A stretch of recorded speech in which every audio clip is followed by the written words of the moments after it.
मैं भारत का रोल भी समझना चाहूँगी इसी धर्म स्थापना में। देखिए, भारत को विश्व गुरु कहा गया है और जब हम स्पिरिचुअलिटी और धर्म का नाम लेते हैं तो भारत एक बहुत लीडिंग पावर है। बट आने वाले समय में भारत का क्या रोल आपको लग रहा है?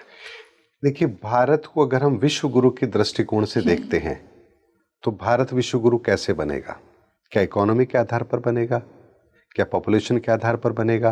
क्या एक बहुत अच्छी राजनीतिक व्यवस्था हमारे यहाँ है इसलिए बनेगा? ऐसा नहीं है। इस पूरे सिनेरियो के अंदर 2027 तक जो इस सिनेरियो रहने वाला है, इस पूरे सिनेरियो में दो काम होंगे, वो एक साथ चलेंगे। सृजन का भी काम चलेगा और विनाश का भी काम चलेगा। सृजन के काम के अंदर जो अपनी महत्वपूर्ण भूमिका निभाने वाले हैं, उस व्यक्ति को हम कल्कि के नाम से पहचानेंगे और कल्कि का उदय भारत से होगा। कल्कि की नीतियों का उदय भारत से होगा।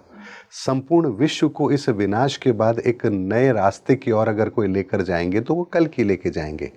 तब सोचिए, अगर कल्कि वो कार्य करेंगे तो पूरी दुनिया का नेतृत्व कौन करने जा रहा है? कल्कि करने जा रहे हैं और कल्कि भारत से हैं। तो भारत का भविष्य तो उज्जवल है, इसमें कोई दो राय नहीं है। चूंकि भारत से उस ऊर्जा का उदय हो रहा है तो भारत जिन नीतियों पर पहले से चला आ रहा है वो नीतियां सनातन की नीतियां हैं, वासुदेव कुटुंबकम की नीतियां हैं। तो हम उन नीतियों पर चलते आए हैं जो सनातन की नीतियां हैं, जिन्होंने हमेशा से विश्व को एक आदर्श स्थापित करने का एक रास्ता जिसे दिखाया है अगर पूरे विश्व को, तो भारत है।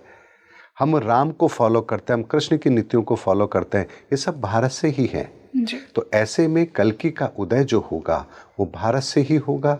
उनकी नीतियां पूरा विश्व फॉलो करेगा और सनातन का जब उदय होगा तो संपूर्ण विश्व सनातन विश्व होगा। यानी ये वो चेंजेस हैं जिसके बारे में अगर मैं साधारण शब्दों में आपसे कहूं, हमने एक पॉडकास्ट में जब डिस्कस किया तो हमने ऊर्जाओं के लेवल पर किया था। आज हम भौतिक लेवल पर उस चीज की बात कर रहे हैं कि अच्छा ठीक है, ऐसा होगा तो धरती पर इसका क्या प्रभाव होगा। तो इस विश्व के अंदर एक नई व्यवस्था का जन्म होगा, एक ऐसी व्यवस्था का जन्म जो पूरे विश्व को एक सूत्र में बांधेगा। मानवता अपने उस स्थिति में होगी जिसे वहां होना चाहिए। धरती पर लोग मानवता के लिए कार्य करेंगे। राजनीतिक व्यवस्था के अंदर एक नई व्यवस्था का जन्म होगा जो व्यवस्था सनातन के आधार पर होगी। यानी सब कुछ आप देखेंगे कि परिवर्तित तो होगा और ऐसा परिवर्तन जो आज से पहले कभी इस धरती पर हुआ ही नहीं है। और इसीलिए मैं आपसे कह रहा हूं कि धर्म युग की स्थापना का कार्य है और जब कोई चीज नई स्थापित होती है तो पुराने बहुत सारे पैरामीटर होते हैं जिन्हें डिमोलिश होना होता है। और ये वही समय चल रहा है जब पुरानी चीजें जो इस धरती के लिए नहीं है उसे समाप्त होना है और एक नव सृजन जो इस धरती के लिए अनिवार्य है उसको स्थापित होने का कार्य भी इस समय पर होना है।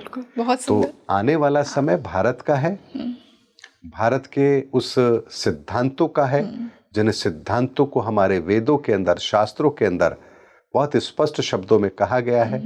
एक नई परंपरा का उदय है जहां ऋषि परंपरा पुनः जीवित होगी, जहां धर्म का उदय होगा, मानवता का उदय होगा और सनातन का उदय होगा। बहुत सुंदर सर। इसी से मैं भारत की प्लैनेटरी प्लेसमेंट्स भी समझना चाहूँगी, बट उस पर जाने से पहले जैसा आपने कहा कि विश्व गुरु बनना और धर्म की स्थापना और पूरा वर्ल्ड उस नीति को फॉलो करेगा जो भारत देगा, स्पेशली धर्म को लेकर, सनातन को लेकर।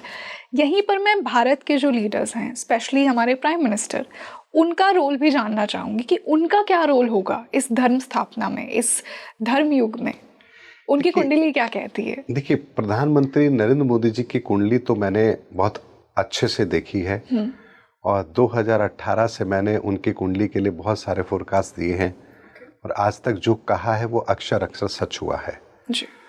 और आपको बहुत स्पष्ट शब्दों में बात कह रहा हूं मैं, मार्च 2026 के बाद से भारत के अंदर भी उन परिस्थितियों का निर्माण होगा जिन परिस्थितियों को संभालना शायद प्रधानमंत्री जी के लिए लगभग नामुमकिन होगा या असंभव होगा। रियली ऐसी भी स्थितियां आ रही हैं? ऐसी परिस्थितियां आ रही हैं क्योंकि देखिए, अगर हम ये कहें कि लोकतांत्रिक व्यवस्था अच्छी है और भारत में ये अच्छी है तो फिर पूरी दुनिया में भी अच्छी होनी चाहिए। जब परिवर्तन होता है तो आमूलचूल परिवर्तन होता है।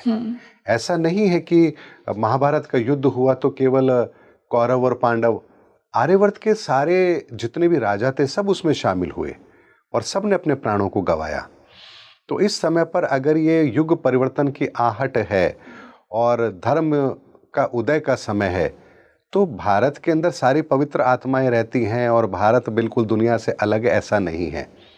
हम भी उस चीज़ों को फॉलो करते हैं, हमें भी उन परेशानियों को फेस करना है, उन परिस्थितियों को फेस करना है।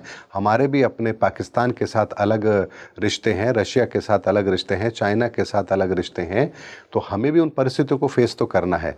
लेकिन प्रश्न आता है, क्या हमारे पास वर्तमान की समस्या का समाधान है? क्या अमेरिका जो कर रहा है, अमेरिका ऐसा ना करे, पूरा विश्व उससे सुरक्षित रहे, क्या हमारे पास कोई ऐसी नीतियां हैं? हमारे पास ऐसी कोई नीति नहीं है। पूरी दुनिया के पास इस समय पर कोई ऐसी नीति नहीं है। राइट। तो सब कुछ जब बदलना है और जिसके द्वारा बदलना है, तो कार्य तो बहुत अलग होगा। ऐसे में प्रधानमंत्री जी के लिए भी चुनौतीपूर्ण समय है और 2026 के बाद में 2027 की अगर मैं बात करूं, तो 2027 में भी वो समय आएगा जब प्रधानमंत्री जी की कुर्सी को भी खतरा होगा। ये वो समय भी आएगा 2027 में। तो यहाँ पर जो 2027 तक का समय है वो भारत के लिए भी बहुत चुनौतीपूर्ण है और इसकी शुरुआत मार्च 2026 से हो जाएगी।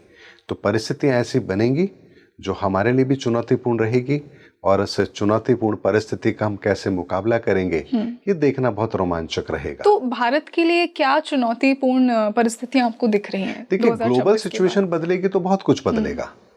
अगर अमेरिका के साथ हमारे रिश्ते खराब होते तो हमारी इकोनॉमिकल कंडीशन बहुत खराब होगी और इस समय पर पूरी दुनिया के अंदर जितनी भी हमारी प्रोग्रेस है या जो भी चीज़ है वो सब इकोनॉमी के ऊपर बेस्ड है। अगर इकोनॉमी अगर थोड़ा सा भी अगर प्रभावित होगी तो सब कुछ प्रभावित होगा। तो ऐसे में इकोनॉमी के लेवल पर दुनिया के अंदर एक बहुत बड़ा परिवर्तन आने को है और पूरी दुनिया उससे सफ़र करेगी ही करेगी। तो भारत भी उन परिस्थितियों को देखेगा।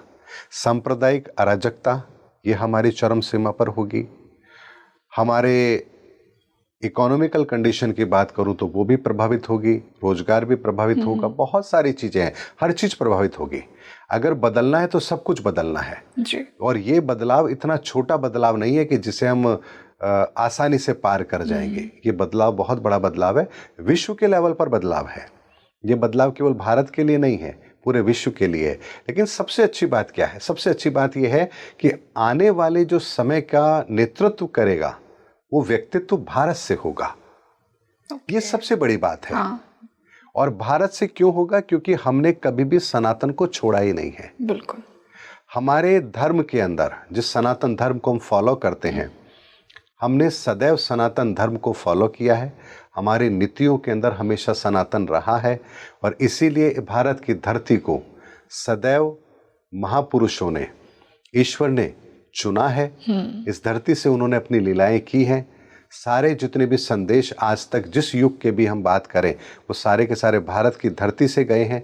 तो भारत तो हमेशा से विश्व की धुरी था, है और रहेगा और ये परिवर्तन भी भारत से ही होगा।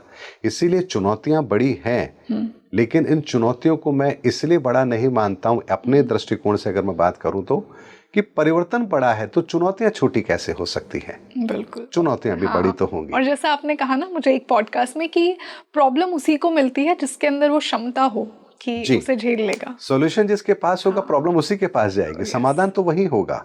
और समाधान इस समय भारत के पास में है।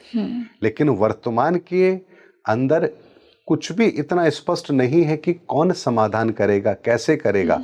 और अक्टूबर नवंबर 2026 के अंदर वो चेहरा भी दुनिया के सामने होगा कि भारत से कौन वो है जो विश्व को इस समस्या का समाधान देगा। अक्टूबर 2026 से? यस, अक्टूबर नवंबर 2026 में वो चेहरा भी स्पष्ट होगा कि वो कौन व्यक्तित्व है जो भारत को नेतृत्व देगा, इस चेंज भारत के साथ में पूरे विश्व को कैसे एक सूत्र में पिरोया जाएगा, ये सारे के सारी चीजें आपको 2026 के अंदर अक्टूबर नवंबर में स्पष्ट हो जाएंगी। तो मतलब कुछ ही महीनों में हमें पता कुछ महीनों में ये सब कुछ होने वाला है, बहुत तेज गति से होने वाला है। और ये सब कुछ पहले से निर्धारित है, ऐसा नहीं कि आज घटित होगा, ये पहले से निर्धारित है। 500 साल पहले संत अच्युतानंद दास जी को इस चीज को सब कुछ उनको दिखा दिया गया था। उन्होंने शब्दों के माध्यम से भविष्य मालिका में लिख दिया था कि आने वाले समय के अंदर ये सब कुछ होगा तो कैसे होगा। ये सारी की सारी चीजें घटित होंगी, और ये इसलिए घटित होंगी क्योंकि सनातन का सिद्धांत जो है वो पूरी तरह से मैथमेटिकल कंडीशन पर चलता है, उन नियमों से चलता है। 2+2 4 है तो है, उसको चाहे मैं काउंट करूं, चाहे आप काउंट करें, चाहे कोई और काउंट करे। तो इसी तरह से इस धरती पर कब परिवर्तन होगा, कैसे होगा, किस तरह से होगा, हर चीज पहले से डिसाइडेड है और समय आने पर वो घटित होती है। बस इतना है कि महापुरुषों को वो पता होता है, युग पुरुषों को वो पता होता है, और वो कभी भी समय से पहले उन रहस्यों को प्रकट नहीं करते हैं, सिर्फ तैयारी करते हैं उस समय की जिस समय पर वो चीज घटित होनी है।